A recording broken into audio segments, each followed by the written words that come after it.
Overstimulated as heck, Miss Dare makes her way home through the streets of the Ulaanbaatar city. The city has been changing a lot lately. Her recent errands have started to confuse her as the fences and the streets of the familiar route would have been taken down and turned into a dirty pile of unearthed soil. Everywhere she goes, there would be steel giants tearing the houses down and trampling about broken planks and exposed metals would meddle with her feet. Walking on a wobbly makeshift bridges put over the ditches dug for a central pipeline, barely making it home in one piece, she locks her fence as if it would block away all the disturbance in the world and retrieves into her nest. The capital city has been shedding its old skin and turning herself into a modern city. To do this, it has to relocate the old style fences and Gare district settlements that have originated there well about 200 years prior to the outskirts of the city, so that the vast even fields of the valley could be decorated with modern tall buildings and first ever residential blocks. Well, nowadays, you can see these exact buildings even today. In the downtown area of the Ulaanbaatar city, there's a long stretch of similar looking five-story apartment complexes. These complexes are built surrounding a kindergarten, high school, stores, and community areas, and I think it's a very family-friendly design. However, the problem with this building is that it was built for the ruling party members of that time and their family. Essentially, what it meant was these apartment complexes were to be assigned according to a certain criteria rather than a free market rights of a person to just buy if they have the means to. So back to the movie. Her home is her sanctuary. Well, I guess any home is a sanctuary. It's a tiny world where you are the god and where you feel the most protected. There takes care of her home. She rests in it and cherishes what's proudly hers. And just as she's doing so, her guard dog barks at someone at the gate. A man with a tall measurement pole and a sunny smile greets there and asks if he could enter the fence. And with the general hospitality that is still in her genes, she lets him in. And as soon as he enters, he proceeds to open the double door gate wide to reveal the house and dog and anything visible inside the fence to another man with a camera standing a few meters apart. And then he requests there to stand out of the view, which triggers her defensive side. So she asks what they were doing this for, to which he replies, telling her about the ongoing city development project that's reaching this area. With their goal achieved, they leave her, murmuring what she heard in confusion, but she already has an idea of what it could mean, but does not want to register the thought. That thought gets confirmed when a state official drops by to officially drop the letter of evacuation to Sonam. Sonam is Dare's husband, a well-mannered, hard-working one-liner of a man. He is the original rage baiter and the prototype of Labubu. Because look at the resemblance, like round eyes, the round face, and general roundness and cuteness, except he looks a bit more inviting. Whilst skimming through the headlines of the probably one and only newspaper of that time, he gives a warning look to his wife, because dares to speak against the order of the state and the person who had delivered it. Because all the way from 1920s to 1990 was a time that was characterized by fast modernization of Mongolia, as well as one-party ruling system where speaking against the order could land someone in a very sticky situation. With a slightly pleading yet affirmative tone, the government official pleads her to understand the bigger picture of everything and gives Sonam a smile. The tension between the three is palpable when Batam, Dare's daughter, walks into the room after her date with her boyfriend in the newly built and modern downtown of the city. She asks why the doom. Dare tells her to read the letter. She reads and accepts the letter as it was from the City Development Department. After hearing this, Dare claims that they were demolishing a family rather than developing anything, and Sonam coaxes her and warns her not to talk willy-nilly, because the government official was still inside the house. And as if to not make the situation worse, he gets up and leaves, but not without the daughter over-explaining and apologizing for her mother. Back inside the home, the three argue, with the daughter and Sonam siding together. Dare goes to her friend and confide. So this scene passes the Bechdel test, guys. We've done it. Feminism in the media has been achieved 80 years before Hollywood can even think of it. Dare and her friend talk about how she could not manage this one out and how all her neighbors have moved away and their house was the only one that was left alone. This made me realize that the plot of this movie and the Up from Disney is basically the same thing, which I thought was pretty interesting. And after discussing, they decide that she should stick with her plan and not move. Yet Dad mentions her husband and daughter have already made up their mind, to which her friend whispers something in her ears, which makes both of them burst into laughter, which is odd, because we never really see the resolve of the scene. This was such a setup for like mischievous and fun plan, and I was thinking maybe the movie will include their plan unfolding, but not a single scene do we see her friend in anymore, so that was a bit, I don't know, strange. Anyways, they still do not relocate. The building project continues around them, disturbing their peace with constant noise and unsettled dust and dirt floating around. It just paints everything with a yellowish gray mist. I mean, you can't really see it in the movie, but I think it is what it might have felt like, because I have a construction work going on just across the street, and through the thick apartment wall I can even hear those men talking. Oh my god. So I think they must have heard some metals and steels clinking and clanking for some time. So another noise that the family would be distracted by is a jolly melody on a harmonica. Each time it's heard, Bottom would run out of the house like a feline in the heat, all glammed up. I mean, look at her hair. That's a good French twist if I've ever seen one. After she leaves, Sonam and Dare talk about their son-in-law, who they heard works in a construction company and bit of a boss position as well. This sparks Dare's mind, and she suggests her husband to meet the guy and talk about working their way around having to move. So I'm gonna go on a bit of a tangent about Mongolians. I mean, I guess people in general, really.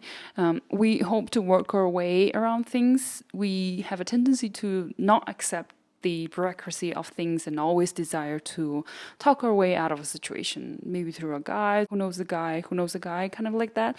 But I think it's like really changing, and we understand like some things really had to be done. And seeing it from a hindsight, from a perspective of a person who lives in the city that is so exceedingly standing against, her attempt at working her way out of having to move and make space for the city infrastructure development looks very futile. But I can understand how it makes sense to her. And to Sunm as well.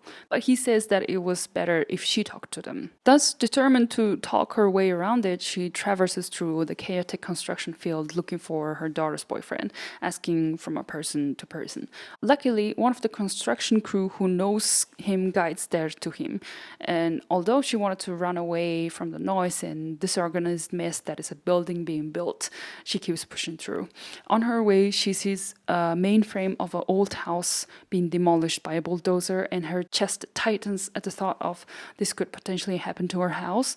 And just when the detest towards the bulldozer operator crawls up to her throat, the construction worker who accompanied her points to that exact operator and said, "This is him, Tumur." And yes, he was correct. It was her daughter's boyfriend. He turns out to be the exact person who would perform the act that was equivalent to an executioner in Dare's mind. However, with the gist of him being a boss of something, she swallows her pride and talks to him, fully playing into the role of a mother-in-law.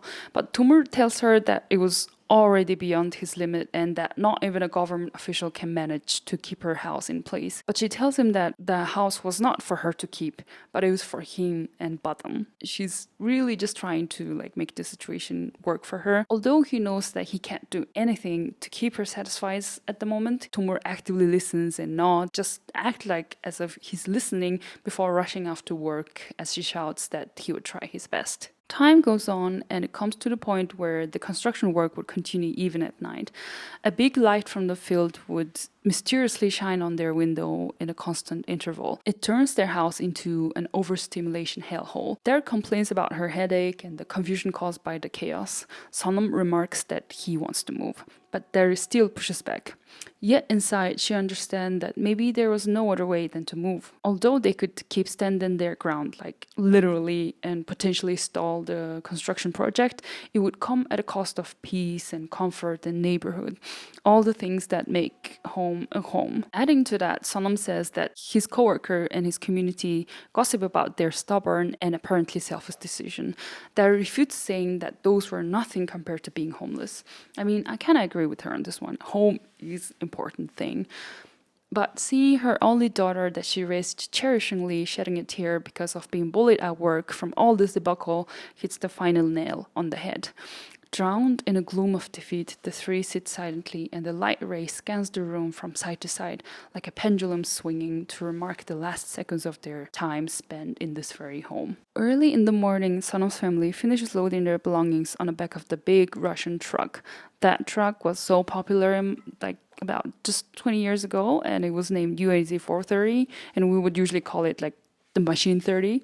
I mean, it has nothing to do with the plot, but I'm just sharing interesting fact, I guess. Whilst the other two finish tidying up and securing their belongings safely on a truck, there takes last walk inside the house, now absent of any sign of life happening. Among the rush and stress of moving, they had forgotten to take down the symbol of the family's abundance and happiness with them. It was a handful of wheat grains wrapped in a blue holly scarf. So, holy scarf is an item with a significant Buddhist importance, which is a prominent religion in Mongolia. It's used in many important ceremonies, basically just anything pertaining to respect and tradition. And seeing how it's left behind in an empty house, she rushes and takes it down. And with it comes a memory of her father, who built the exact house when she was just a little kid. He had told her that this would be the home where generations after generations would live. Later, when Der and Sonam got married, he hung this holy scarf from the ceiling, blessing the newlyweds. And until this moment, it has protected and blessed this home. So this was not only a house, but it was a physical manifestation of her father's wish for his lineage to reside and live happily. And this holy scarf was her father's love. Here we see why she was so adamant not to move, because the house was the result of her father's labor. Therefore, it was almost her father. And standing just a few moments before she would leave this place, well, not just to leave and never return, but to leave and see it being torn down, her heart breaks. Whilst I was watching this scene, I cried, because the same exact thing happened to my family several years ago. I used to live in a Gir district area of Ulaanbaatar city. We had our own fence, our private little space, and a house that my parents built after being in a Gir for many years. For the exact same reason of redevelopment, we were told to relocate. We went on a journey of finding a new location. And one day when I was at work, my mom called me and said that she had all our furniture to the new location that she was talking about a few days prior, because that day was a suitable day to move according to the lunar calendar, and there was nothing inside our house.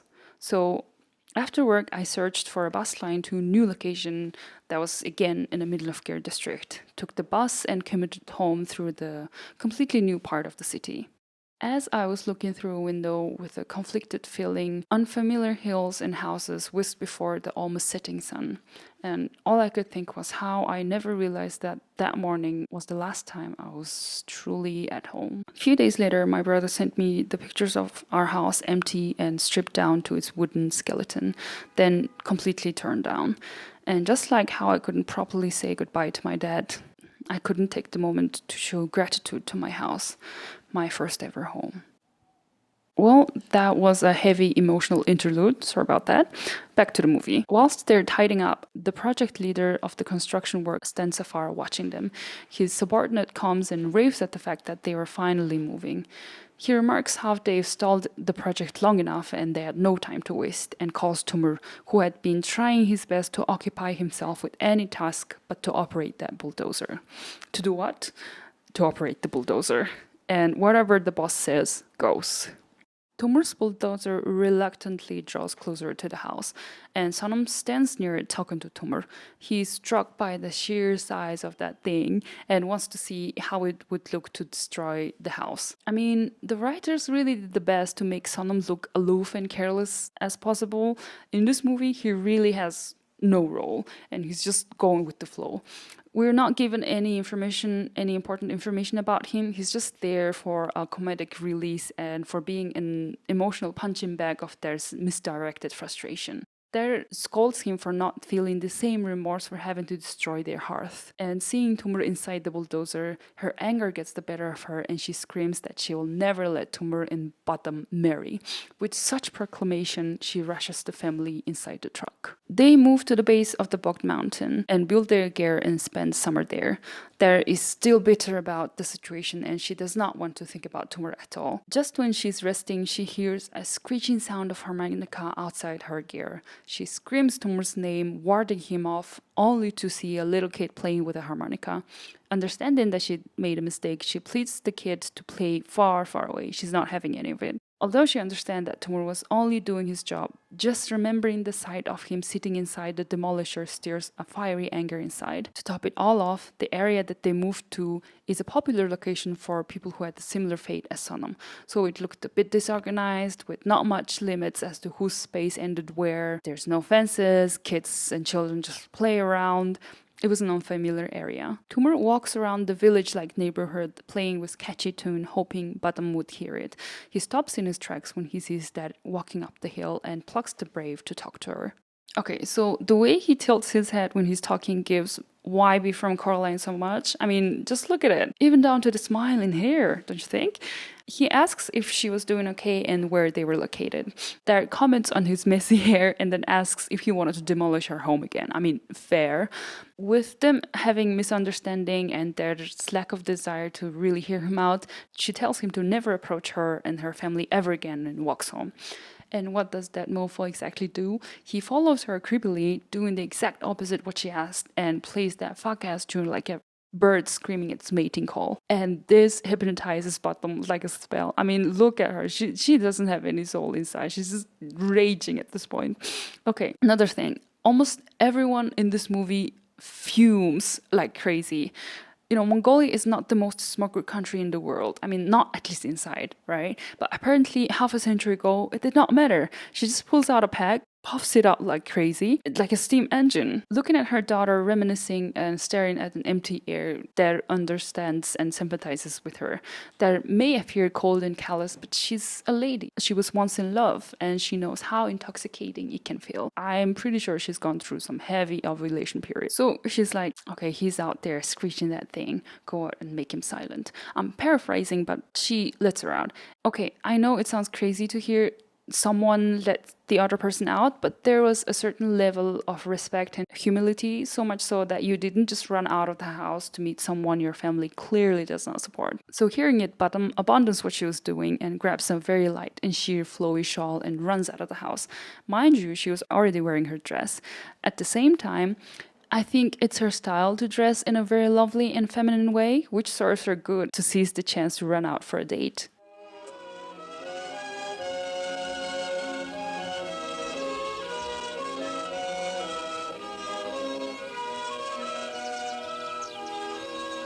So this scene is my Pride and Prejudice Mr. Darcy walks through the mist scene. Although the camera quality is nowhere near the technical advancement of current year and the movie is in black and white, it seems to add a certain aesthetic quality.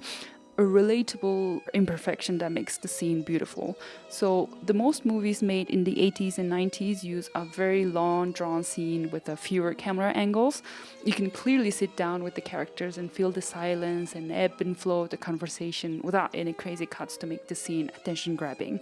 Because there weren't too many cameras around and they used a long single-use film to project the scenes onto, so they were a bit more meticulous in deciding what to include and what not to. In particular, this scene of them climbing up a hill through a lush soil of the forest is just so awe-strikingly beautiful, even in black and white. Tumur brings Bottom up at a vantage point to show the result of his handiwork. Well, I mean, he's not the only one that's building a whole city, but he's proud to have been a part of such a major change in the city. He says he wanted to show this to her mom and that would help her understand everything. I mean, my guy, just be aware that you're gonna have to give that lady a piggyback ride uphill, because these knees ain't making no more. To me, this still shot of the city is very interesting because it's not the city that I know of. I can only recognize one or two buildings. That one is the power plant that's sustaining the whole freaking city. And that tall building with stripes down, I think is the State Department store. Yeah. Summer ends and they have to relocate again. They load up their things yet again and Sonam, are we staying with them ding? I don't know, man. You decide. What? What are you talking about? Didn't you say in the morning that we could live in his fence? Well, didn't you say in the morning that their fence is visited a lot and it's gonna be distracting? So where else then? I said you decide. I don't care about this. Well, then is the leader of the family you or me? On paper it's me, but everyone knows it's you. How annoying is this person? So, where are we driving to? If we drive straight, we're gonna go to the city. If we take left, we're gonna go to that thing. Which one is it? Sanam? Are you alive over there? I'm breathing. So tell me, where are we gonna drop off? I've already shared my mind. This man is so beyond saving. What did I do to spend life with him? Hey lady, what are we gonna do? Where are we going? Just go. Where? Anywhere. Left or straight? I don't care, just go. So, with confusion, the driver just drives, which happens to be to the city. So, okay, I know I'm very much equipped with some banger ass therapy speak to utilize at any point, but communications, guys, like talking, like, have you tried it before? Like intentionally and effectively, like you see this kind of relationship dynamics a lot where the husband is just checked out of the relationship like yesterday and the wife is just muddling around trying to make up for the lack of effort and involvement of the husband and end up just as confused and lost. This becomes like a big resentment and just becomes an obstacle between the two. And it's just so normalized and seen as a comedic release. Actually, this movie is categorized as comedy in Mongolian feature films, but to me, it's just a bit sad the way these two people relate to each other. There always appears to be upset or hurt towards Sanam, and even at some point, she appears almost physically harming him, and him in turn is just in his world. That man is gone for a long time, and all of this is supposed to be funny. I don't know. Okay, maybe I have to stop reading into every situation like it's that deep. In the city, the development and urbanization work is on fire. Everyone is working, but what the fuck is HSE protocol? Like, what the fuck is a safety helmet? There's nothing that a power of community and a top banger can't achieve, and I'm not being sarcastic. Although I would love a good safety helmet, please and thank you. I mean, look at this. Are you this level nonchalant? Are you this level crazy, just grabbing freshly cut glass with your bare hands?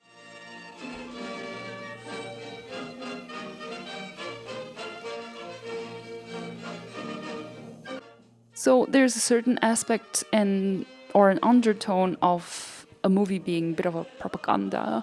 So this movie was made by the Mongolian, which was under the government management at that time.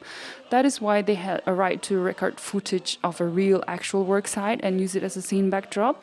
Because nowadays no production has a budget to create ongoing building project with torn buildings and several bulldozers in action. So they used this very real project of urban development and created a film that has like a certain message to it. And this scene works as a proof of how society works together and the way to highlight hard work and community. Speaking of hard work, Sonam works as a postman in an office. He works very hard. In fact, it is expressed in the movie that he was already beyond his pension years. And after many years, hard work finally pays off as his work rewards him with a newly built apartment. He rejoices at the news and rushes to Der. And the very interesting scene of the Ulaanbaatar city in the 60s is shown as he rides off into the sun on a bicycle. I mean, just look at all those space. Oh my god. What a luxury to live in a city where your eyes can't even take a breath. Like, I will never experience this in my lifetime.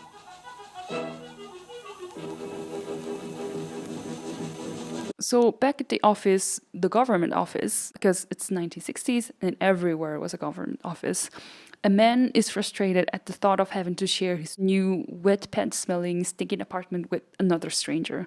Who's the stranger, you ask? It's Tumor. Yes, it's him, just inconveniencing everyone. No, I'm just kidding. I mean, the poor guy is sitting right behind the vexed man who decides to take it up with the big boss and asks to meet him. I mean, the way he shrinks up like a shrimp on a hot pan before entering the boss's office is the only comical element that I laughed at.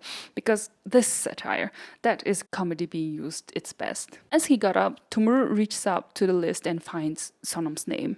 So there walks in her new home with pride. She feels happy and pleasant. She even shows care to her husband. She passes by the window of another bedroom which was reserved for their apartment mate with curiosity. With not much of a furniture besides a wooden bed in a room, she thinks that their next room neighbor will not be too well off. Bottom tells her to close the door because the neighbor was coming, which I thought was again strange because this person will share a roof with you for longer than, like, I don't know, maybe a few weeks, and you will eventually come across that person. So maybe it's best to make a good impression and welcome them. I mean, at least say hi instead of hiding in your room and peek through the keyhole. I don't know, maybe I'm not too Mongolian, I don't know. Anyways, that counts how many legs walk in, which turns out to be 13, and all men's feet. She worries about her daughter living close to 6.5 men and decides to introduce herself. When she enters the room, the usual chatter and noise that accompanies 2 or more men in the one place subsides down. After greeting them all, she asks if all of them were to stay. They tell her that only one would stay and that person was not with them, as they were just helping him settle in. Without knowing who, but satisfied with the news of only one man to stay here, she leaves the room. Days go on, and Tumur does his best to not exist in the same room as Der and talks to Bottom through a knocks on the wall. They share a book recommendation with each other. Bottom visits his room often, and then they kiss. I can't tell for sure how many days they're spent without knowing that her daughter was going to Pound Town in the next room until she hears a familiar tune of harmonica. And instead of feeling upset by it, she's happy that Tumur has found their home and rushes out to invite him over. She stops in her tracks as the melody comes from the opposite room. Cats are already out of the bag, and it's clear that Bottom and Tumur are dating. They're happy, Dad and Sonam are happy with it, so everyone's good. But not without a funny little confusion when a Dad and an HOA gets confused as to under whose name their property needs to be registered. Is it Sonam's or is it Tumur's? She finally settles on Tumur, and then HOA also informs that on Sunday there would be a public space cleaning day, which all the residents must attend. The next and the last scene shows Dad seeing some people lounging on a balcony and saying to herself how selfish they are, just sitting whilst everyone else is moving. And the movie finishes.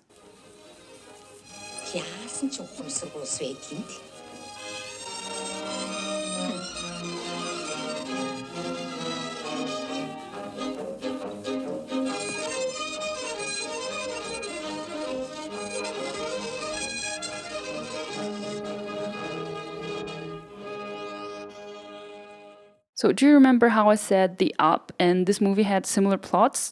Would you agree? Because in both films, the characters fight to keep what's theirs, a very physical thing, a house. But I think there's a deep unseen meaning and value that resides in only a person's heart, like memory, like family and love and dilemma of being an individual with an agency over their dominion and being a member of society, a very private club that costs you the piece of that agency. We know that there is lucky enough to be provided with housing that enables her to find the comfortable balance between the two, and we're not clear on this one when it comes to Carl, but Carl achieves a more emotionally satisfying end to his journey, don't you think? But at the same time, I think they both give up in their own respective way because they move, right? But there becomes a functioning member of society and changes according to it. But what if she was not given a housing? I guess that would make things much harder and it would be a different story. So all I'm getting from this movie is that home is everything and everyone should have right to it. So, since you know the plot and meaning of behind each scene, why don't you watch the movie? Maybe you might just find it interesting, you know? I have dropped the link in the comment section. So, see you on the next one. Bye!